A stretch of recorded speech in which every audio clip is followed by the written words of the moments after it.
Vibes and well wishes going James Foster's way, and we look to see you in the future at X Games, James. As we are down to our final two. They are currently sitting in medal positions. Can they bump up and take that lead away from Josh Sheehan? This is Rob Adelberg on course for 75 seconds. And this is going to be an interesting run. I want to see him stick this run clean. I want to see what the judges think when this run is all said and done, because Rob has a really good flow around the course. He has a good variety right there, the varial. I believe it's the Cali roll. Starting off with a really good knack front flip on that one. Yeah, remember, he had that slip up that cost him a couple of seconds there in the first run. So if he can clean this up, this is going to get real interesting. Sitting in a bronze medal position as of right now. He still has 40 seconds to work with here in this second and final run.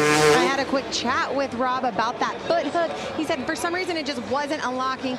And then, of course, he couldn't get in that last 7th trick. He said with the mixture of that and also cleaning up a couple things, he thinks that he can take the top spot.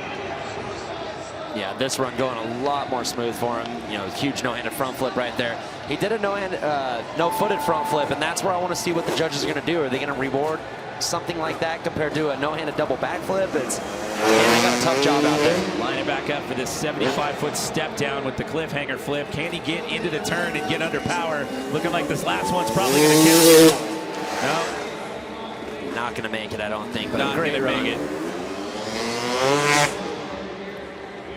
So that was for the crowd. And it's crazy to hear the crowd going wild over a one-handed hard after everything we just saw. It's kind of cool to see a little mixture. They're fired up down there. We got some hardcore Moto X fans here in Minneapolis. Look at the tuck right here on the front flip and then taking the feet off. Great extension. Like I said, it's so trippy how both their wheels are just locked up right when they take off the ramp. Front flips are gnarly. It's just crazy to watch. I mean, they both do it perfectly, but to see the different styles that they have and how they do it, but they've both put this down feather touch smooth out here tonight. I mean, going back to what I said earlier, it's baffling to me that we're at this point in the sport where you see this going down with ease in the middle of a freestyle competition. So there is a shot of your current leader. That is Josh Sheehan sitting in that top spot with a 90 flat. As we await the score, and Rob Adelberg has done it. He's into the 90s, a 92.33. A little look to what we'll see tomorrow on day 3 of 4 out here at X Games Minneapolis. Josh Sheehan, your current leader, sitting in that top spot right now with an 87.66. We had to wait for the scores to populate right there. Him and Jackson Strong, a little bit of separation. The judges obviously had a conversation about it. In your estimation, in your thoughts, what do you think was the difference that kept Josh in that top spot? Yeah, going back and looking at it, I think Josh just had an overall complete clean run. Every trick he did was smooth. Every trick he did was massive. I think maybe some of those smaller front flip variations, maybe got docked a little bit. You know, the knack front flip, it's an awesome idea, but you've got to extend the tricks when you do them. And like I said, watching Josh's run right now, you haven't seen one trick that kind of looks minimal or like he's kind of, you know, just barely stretching out. Everything's huge. No, everything's maxed out. There's no tentativeness. And a great flow around the course as well.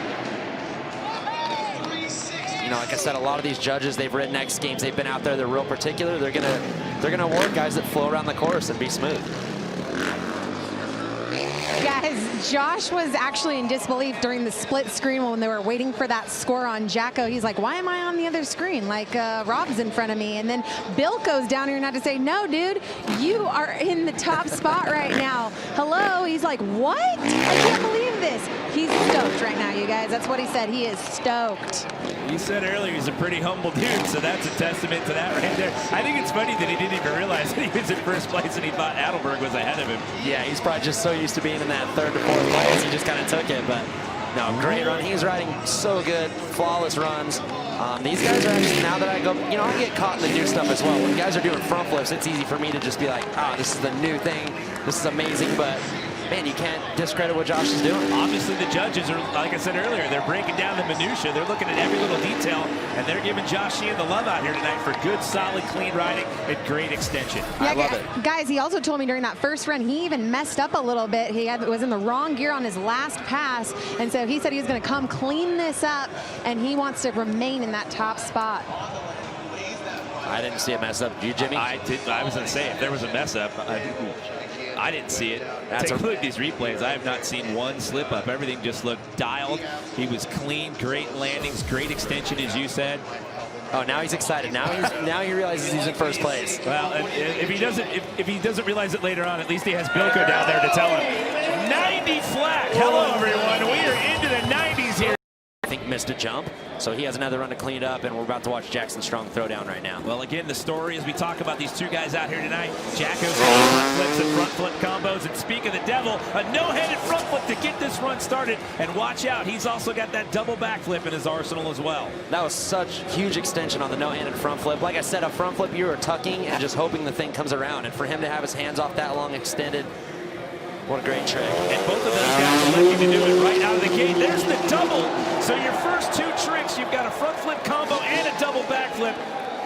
Not a bad start to a freestyle run, if you ask me. Where do you go for the next 45 seconds after that? Yeah, he's got to keep it together. The emotions run high. Like I said, these guys have been sitting around for hours since practice. And to come out with a front flip, right into a double backflip, you've got to calm yourself down. You've got a lot of run left. Yeah, for those of you watching at home, we keep focusing on those two tricks because they're key elements in these guys' runs. However, with the 75-second run, the judges are looking at the overall scope, the overall impression of what you do in that time frame.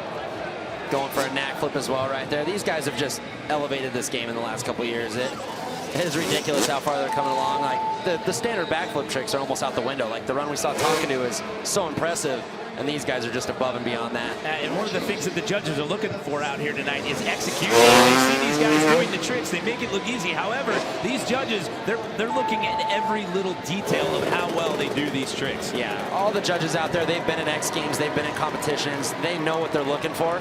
And they know what they're seeing here. They know they're seeing two guys that have really stepped up. Like I said, Sheehan is riding great. He's doing so many incredible tricks, but you got to reward the front flips and the front flip variations.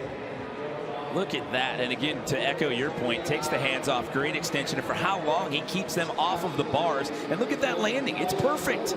Yeah, really smooth run out of Jacko. He's been notorious for being a little wild, but this run was probably one of the most dialed ones I've seen him do in a long time. And especially for him to come back after starting off the season with an injury. He got injured in practice at X Games Aspen leading into Snowbike Best Trick. Had to sit that one out, watch from the sidelines. Look at right there, both wheels locked up, locking the brakes up to just lighten the bike up a little bit, get the spin, get the foot off for the knack.